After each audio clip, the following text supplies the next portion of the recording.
Welcome to this week's edition of People Over Politics. We have a brand new guest, one of my favorite people in the world of cannabis, but she does a lot. And Natasha, please join us. Hi. Yes, I forgot to say Esquire. Please don't forget the Esquire, right? So, thank you for joining us, Natasha. No And so problem. for Thank you for having me here today. Oh, no problem.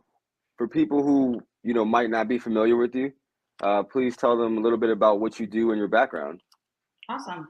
My name is Natasha Andrews, and I'm an attorney, an educator, a speaker, and advocate in cannabis legislation.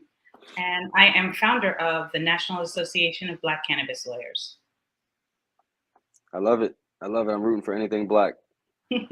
So, so how did you get involved with the criminal legal side of cannabis, and of course the advocacy?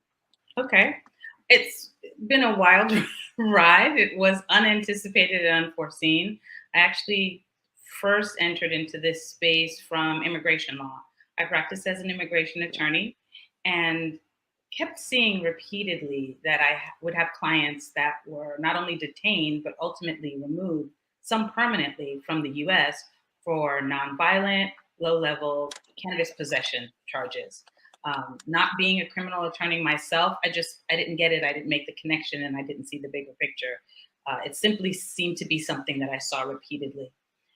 This was probably in 2017 or so that I took a trip out west to Seattle. And I have to take a step back here and say that I'm originally from New Jersey. And at the time, I was practicing in Arizona, where cannabis was not legal. So seeing it in the streets, seeing dispensaries, it just wasn't a thing. I took a trip to Seattle, and it was everywhere. And I mean everywhere. I think I saw more dispensaries during that vacation than I saw Starbucks. So, so it was a little bit overwhelming, a little daunting, and as exciting as it was to be in sort of this new environment, and all the oohs and ahs of seeing and smelling people smoking in the streets, it suddenly clicked for me. I thought to myself, back home, I've got clients that are languishing in prison. And so that sort of juxtaposition and seeing how off-putting it was to see that wealth was being created in one community and families were being decimated in another. It's striking. I think it's striking to anyone who looks at it. You doesn't take a genius to look at who is making money and who is in prison to see a very distinct and sad part of our American history, but to see what it reflects, which is people of color, primarily Black and Brown people, sit in jail oftentimes with very high sentences while this burgeoning new industry is growing and you aren't seeing the reflection of wealth being created in the same way. So that bothered me. Yeah, it bothered me a lot. And when I came home, it sort of made me start to peel things back. I was a very big say no to drugs, dare educated 80s kid. Sure. And so it took a minute for me to catch on to what was happening, but you don't go back from that. You don't go back to sleep once you wake up. Hey, that's a great way to put it. And Natasha, you hit on a few great things. One, I wanted to highlight the fact that you said New Jersey is now legal. A lot of people know that New Jersey has been legal for medical use for a while, and now they passed recreational. I think I saw the other day that the 19th storefront has opened in New Jersey. So they've come a long way. And I know, me, someone who's been following cannabis policy for a while, I remember that, maybe 8, 10 years ago, there was, a little girl who moved from New Jersey to, I think it was Arizona or Washington, one of the states that had at least medical use at the time, because I think at this point, New Jersey didn't even have medical use. So at least had medical use, and they were they have epilepsy.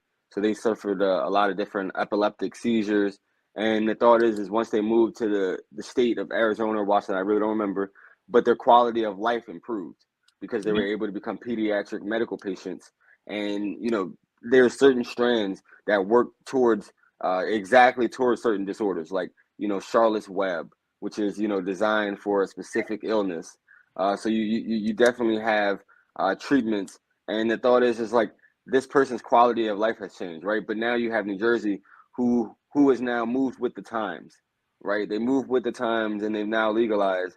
But you had someone who had to leave the state, right? So you know had to leave the state to get medical care that you needed to continue living your life. And I know in Maryland there's going to be a push. I'm not sure if you're familiar, but making sure that the medical patients have access, you know, once they get hospitalized to the medication. So you know the hospice care, because the thought is like some of these people who are using cannabis, especially medically, are, you know, reformed opioid abusers, right? So the thought is when they go back into the hospital and, you know, they're no longer allowed to take their cannabis in any form that it might be. The thought is like they give them opioids again. So that's just reintroducing, you know, someone who was abusing opioids in the first place, you know, into opioids. So that's one thing I wanted to point out. Of course, I'm sure that you'll be on the side of getting those medical patients hospice care. So, you know, I'm gonna hit you up for advocacy when I need it. Well, I mean, that's a vicious circle that you just described. And it's funny because I just talked to you about what, you know, my entryway. Yeah. Unbeknownst to me, a few years later, I would be dealing with exactly that situation that you brought up. I'm the mother of five. I have five kids. And suddenly, out of nowhere, never had a sickness in my household. I was struck by a child who had epilepsy. And just one day out of nowhere, my child had her first seizure. And Sure. needless to say, it rocks you. You know, you put five humans onto this earth. You think you know your game a little bit, and then out of left field comes a sudden illness or condition. And in looking at what our options were, I believe in modern medicine wholeheartedly. I go to see doctors. I've been to hospitals, but I also believe in naturopathy. I don't think that they're mutually exclusive. So as a mom, my first instinct was to protect. And when I was presented by a neurologist with my medical options, I thought to myself, that sounds horrible. I don't want these side effects for my child. I was given a choice between two drugs. And the key side effect for one was suicidal ideation. And for the other, it was liver failure. And this was my 8-year-old child. And I thought to myself, whoa, you know, you're giving me the choice between epilepsy, liver failure, and suicide in my 8-year-old. That doesn't seem like much of a choice. And when I asked, is there anything in nature that that will help alleviate this? Because you're giving me pharmaceutical language, but what exists in nature, right? Because I think that the earth was created fully functional with everything that we need. So what exists out there? And this neurologist looked at me and said, well, in this state, and I don't know that I heard much after in this state, because both mom mode and attorney mode kicked in. And I thought to myself, but I live in the United States. Why would there be something in another state that's not available in the state that I live in? And he went on to tell me that in the state of North Carolina, which is where I currently reside, there were no Sure. options, because the only option that he could think of in nature was cannabis. He pointed me in the direction of a study that was taking place at Duke and said if she qualified, perhaps she could be in that study. And that really took my advocacy to the next level, because I'm sure you're very familiar. You see it all the time. You've got these politicians, legislators that are staunchly against cannabis, and then someone in their family gets cancer, or they get cancer, or someone gets epilepsy. And all of a sudden, the same people who were calling for their constituents to be locked up, to be imprisoned, are suddenly standing behind podiums, investing in businesses, and at the forefront of leadership and wanting cannabis to be legal, at least for their condition and their family member and their situation. And I think sometimes they do so without any sort of recognition that they need to not only pay homage to the people who paid the price and paved the way for legalization, but also to recognize their actions in calling for people who are using a plant to be locked up, to be separated from their families, to be deported. You see those types of things, and you see this change of heart without the remorse part, right? So that kind of gets under your skin when you see that over and over again. But I'll tell you, when it happened to me, I was already on the side of advocacy, but I became enraged. I went from irritated to enraged because I wasn't going to pick up my family and move to another state. I'm like, no, we're going to fix the state I'm in. And from that, really, the NABCL was born. Yes, as you saw claps there, because you know that's a story right there, and a lot of people can, follow your story and empathize with your story, right? And I know for you, you probably were understanding of cannabis beforehand, but then when it was a family member, it was a lot more personal, and then your advocacy shot up, right? But we see that happen all the time. As I say to people, you didn't care about drug usage as a mental health issue until it started affecting white people, right? And that's just the bottom line. I'm cool with it, but I also acknowledge that now they have family members, now they have nieces and nephews and grandkids that are affected by the opioid crisis going on, and the overprescription of opioids going on. Because as we know, pharmaceutical companies are responsible, doctors are responsible. A lot of times they're just checking boxes, right? And so one of the things you mentioned was you visited, I think, Washington or Arizona, and there were more dispensaries than there are Starbucks. So you must have been watching the podcast, because I say that all the time about Colorado. When I went to Colorado, there was over 1,000 dispensaries, Well, recreational and I medicinal. believe Seattle is the home of Starbucks, correct? I believe that's where you might Seattle yeah, actually. If so I haven't been to Washington yet, Seattle actually. that's why I said that, is because it was true. I believe, if I'm not mistaken, that Seattle is where Starbucks started, and so you see a lot more Starbucks in Seattle than you do a lot of other places. However, you see a lot more dispensaries than you even see Starbucks. Yes. And to your point, though, I actually wasn't very familiar with cannabis before this. I wasn't, so I had to learn it in a very sort of different way.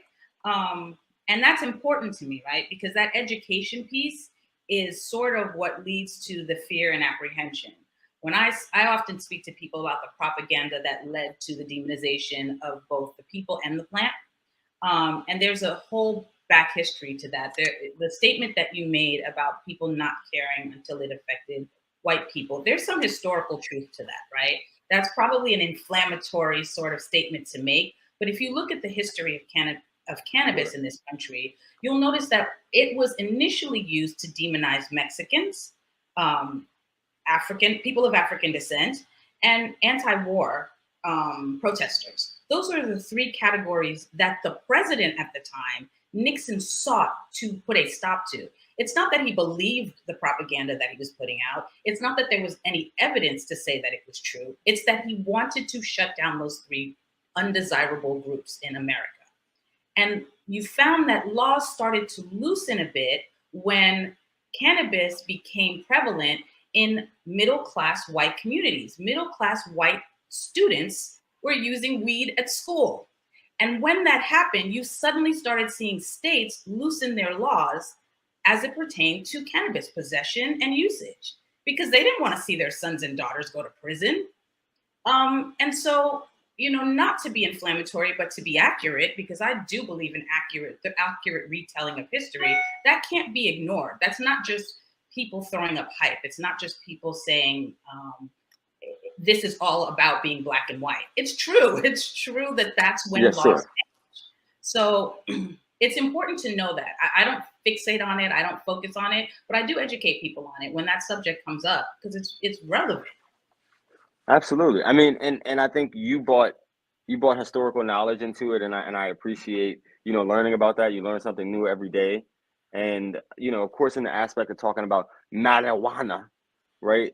Because of course that's what it was deemed. One of the questions I had was, how do you think New Jersey is doing in the state of cannabis? Like I know you have medical, and I believe there's some push for responsible adult use, but I'm just curious as a Marylander, where are you guys on the state? Because I know we have a bill coming up. New Jersey's in full swing right now. Like all new and emerging states, we've got our ups and downs. We've got some hiccups. Everyone's not happy. And the reality is everyone's not going to be happy. Because I work outside of the NABCL, I do have a consulting firm, Evergreen Solutions, and I work with people all across the country to help them get licensing, right? If your state is legal and you are looking to get a license, my firm helps people through that process. And something I constantly tell people is this first round is not for the faint at heart, right? It's not for people who are going to quake and quiver at every change, because the only guarantee you have in this journey is be comfortable being uncomfortable, because it is going to change. And I think sometimes the expectation is, well, let's look at Colorado. They've been doing this for a decade. Let's look at California. Let's look at Washington. These people have been doing this upwards of 10 years. Why don't we just pick that up and just implement that model? And the reason is we are 50 states, right? And if you've ever taken a trip across this country, you know that there are vast differences. There are differences in the cultural makeup. There are differences in the typography. There are differences in, you know, who lives there and what their priorities are. So you really can't take the model of one state and think you can just drop it into another state, because you won't be serving the needs of the people in the state, right? That said, every state that starts out has this horrible period of time where rules come out, then rules are snatched, then rules are changed, then they're changed again. You've got an application together. Oops, we're not doing this anymore. And New Jersey's not immune from that. I think the beauty of Jersey is, as a northeastern state, there is a decent amount of progressivism, right? So that whole northeastern corridor shares in that and sort of feeds one another. So New York does something, you better believe New Jersey's going to kind of be in that same place. Jersey does something, New York's not going to be outshined. It's kind of the relationship and the dichotomy that you see there. So in essence, I see some awesome things happening in New York. And some of those things are bleeding over into New Jersey. And some of those things are kind of crazy and folks are up in arms. They don't like the restrictive packaging that is coming out of New York. So Jersey, I was going to say New York. I'm surprised specifically because from my understanding, there's just a few people that own licenses in New York. Well, they're younger than Jersey. Jersey came out first. Yeah. So yeah. They're slightly younger than Jersey with their recreational. So they're still working things out. Like they're just now getting to the point where they're issuing licenses to anybody. And then the other piece of it is people think cannabis is legal. We can go to dispensaries tomorrow. And that's not how it works, right? Because of interstate commerce, because we're talking about still federally, we're talking about a Schedule I drug, which means you have issues of transporting things from my state to the next state. Can't do that. Can't get on federal roadways and bring my product into the next state like I would if I had a bread company or a makeup company. I could just take my MAC makeup and ship it over to the MAC that's in Maryland, right? Or even a hemp company. You know. You've got to worry about a whole host of differences between your state and the state next door to you, right? So it's not a simple fluidity, right? And because you've got this interstate commerce issue, it's really isolated. I do my thing here in New Jersey, and if I qualify and am capable of doing it in New York, I kind of have to recreate what I did in Jersey in New York with the nuances of what New York's laws look like. That's a very different sort of model in terms of growth and in terms of what you're going to see across the country. Okay, well, two things. One, I may have said it incorrectly or just heard it incorrectly. I was asking about North Carolina because I know that New Jersey has already went red. So I was just trying to figure out where North Carolina was. Okay. And then I had another question. You said Jersey. Then I had a different question. My own state, I could talk to Jersey. I live in North Carolina now, yes. So North Carolina, we're asleep. We're very asleep, but we're working on it, right? There was a bill proposed recently, and it did not pass. And I'm not going to lie, I'm kind of happy it didn't pass because I don't think it was very well written. And I'm not going to make a lot of friends saying that, but I don't think it was very well written. I think it was written by people who don't understand the plant, who don't understand the benefits, who don't understand the culture, and are focused on not wanting to be left behind. I believe is probably a strong motivator. When you've got Virginia right above us and South Carolina right beneath us that have already released bills, it kind of makes North Carolina look a little less evolved than they'd like to. So I think there's a bit of competition there. And there's also the recognition that people in need and people who have a desire to do something that they view as legal, they're going to just drive up to Virginia or drive down to South Carolina. And all of that revenue that North Carolina is going to miss out on has people moving in the direction of legalization. But I don't think it is a motivation rooted in we want to actually help people. at different times when you looked at, and this was just a medicinal bill. This was SB 711. And at times when you looked at that legislation, you could see that it didn't even include things like glaucoma, which I think everyone knows. I think everyone on the planet knows of the association with cannabis and glaucoma and the release of that pressure. You know, Sure. I can't believe that that was left out, but that tells you who is writing the laws and who is sitting at the table. And it's important that diversity sit at that table, and not just ethnic diversity, but diversity of thought, socioeconomic diversity. That table has to be diverse so that you in your ivory tower, who's not going to think about the fact that by creating this law the way it's written, we are now creating more avenues for people to be incarcerated. If you don't have someone who recognizes that, because that's not the world they live in, then that position is never going to be brought to the table. And you're going to create a law that's hollow because it doesn't resonate with the people you serve. And so as much as I want to see medicinal and eventually recreational cannabis come to the state that I live in here in North Carolina, I want it to be done well. I don't want it to be based on who greased whose palms. I want it to be based on benefiting the people of North Carolina. So does North Carolina have a medical program? We have nothing. I'm just oh. No medical. I was confused. I thought you guys had a medical program. Okay. This is the Bible Belt. We are in the dinosaur ages, but we're trying. We're working on it. So give me this. Have you guys decriminalized it all to any threshold? No, that wasn't even part of the bill. They weren't even thinking about decriminalizing. As a matter of fact, the way the bill was written, they created at least 5 new categories to arrest people on. I'm like, how do you in 2022 come up with a cannabis policy that doesn't look at social equity, that doesn't look at restorative justice, and looks to incarcerate more people? That tells me that maybe some of those dollars that are coming in support are privatized businesses that benefit. Who benefits from people being incarcerated? Let's just ask ourselves that question, and maybe we'll see where those dollars come from. No, I agree with you 100%. And so North Carolina has a long way to go. We're still in the dark times. And one of the questions I'll ask you, since we talked about the federal level, I brought up this conversation to somebody.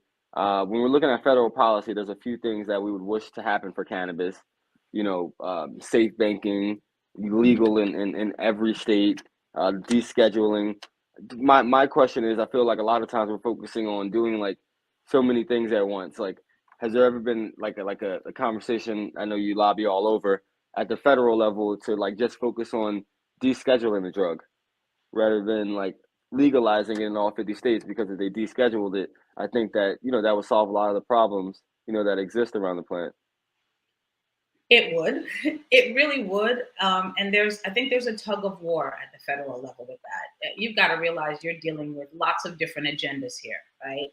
And lots of different levels of education with regards to this plant. And so when those heads come together, you see the tapestry of laws that we have going on now. It looks like the federal government is looking for more of a model where they allow the states to determine what they're going to do.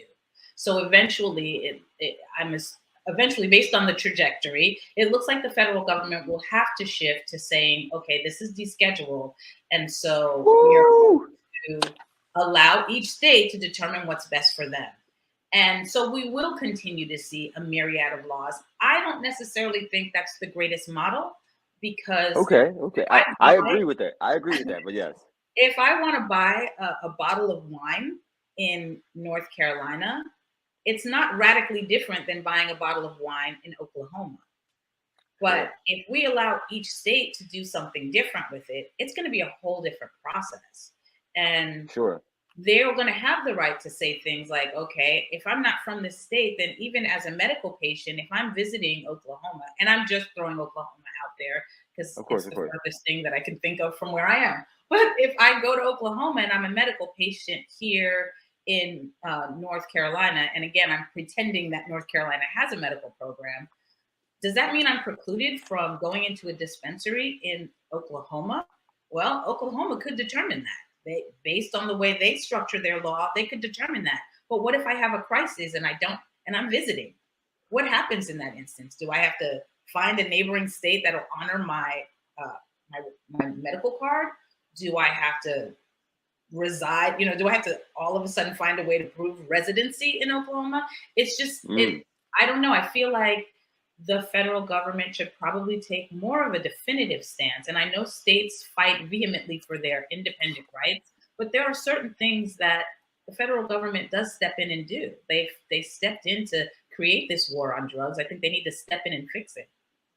Well, two things. One, if the states keep passing, recreational laws, medical laws, the federal government would have to reconcile at some point, right? Like, let's say that all 50 pass it. But the thought is the reason that I said maybe focus on descheduling because like it seems like just a lighter lift. Every time that I see and hear cannabis at the federal level, it's always got to be a package, and the package, in some ways sounds good, but doesn't make it across the finish line, especially in the Senate. So the thought is like you know, kind of not taking on too much to chew. That was kind of my thought, and just looking at You people, I think that gotta would solve a lot of the issues. Of not course, states would make different decisions, but yeah, not to send us on a conspiracy theory rabbit hole, but you really have to look at who's fighting against this. And it would surprise some people to see who's fighting against it, right? And it's easy to figure out who's fighting against it, even if the paper trail doesn't exist. Look at who benefits from things like incarceration. And it's not just private prisons that benefit from that. Actually, a lot of police unions get a lot of money as a result of these hmm incarcerations, which that's true. helps fuel police departments. I'm not anti police department at all, but I'm just saying look at where the money is coming from.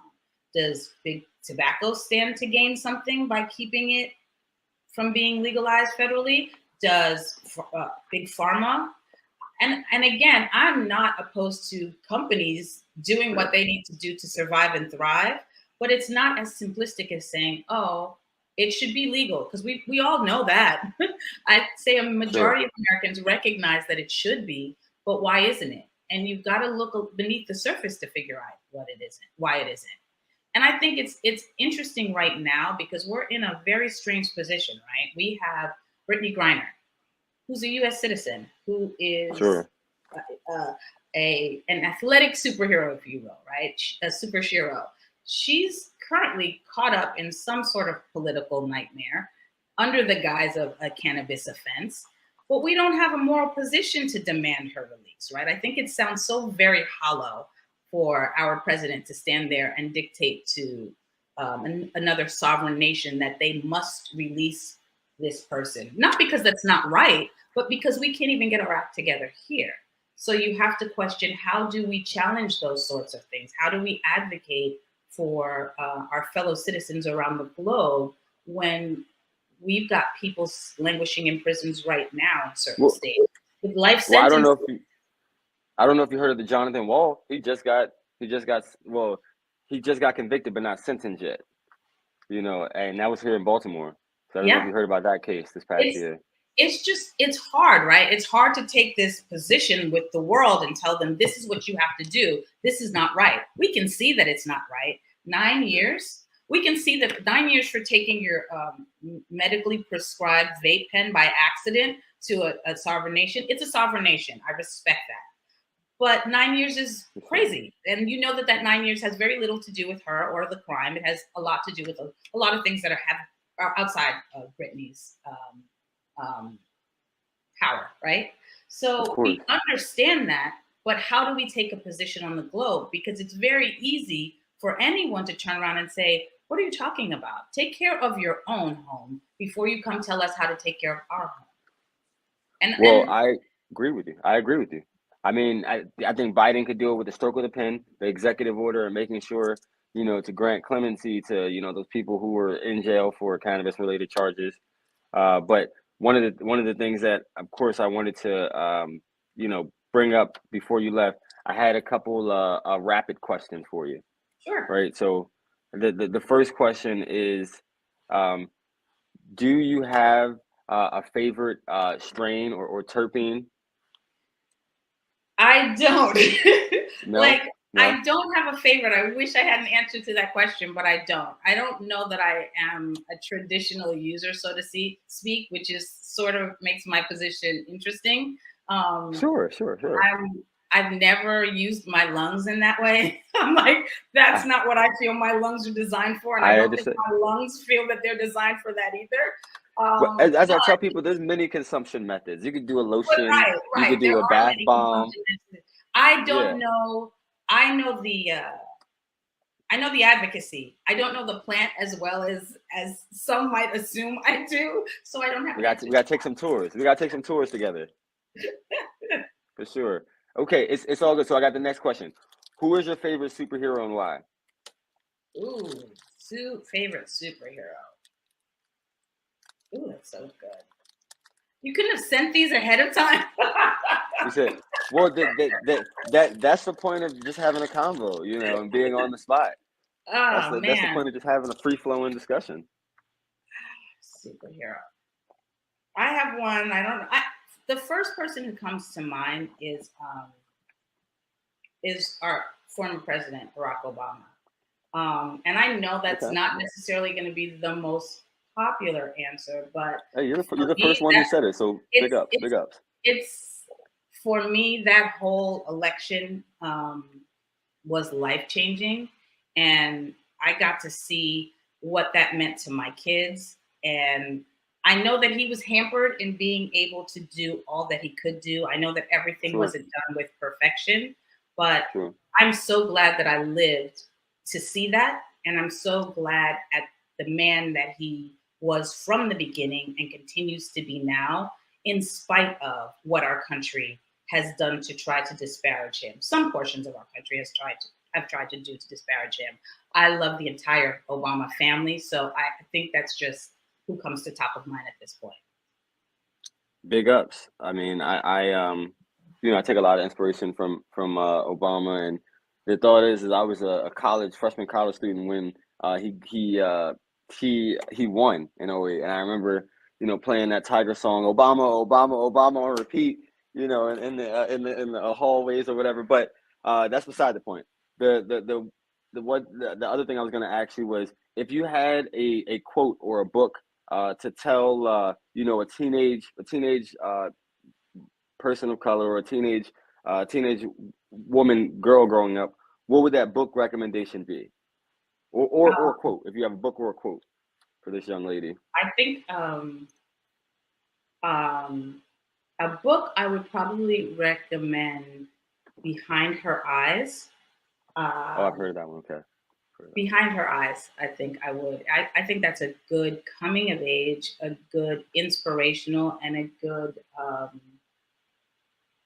shaping book. It's a book that was very impactful that at least 3 of my daughters have read.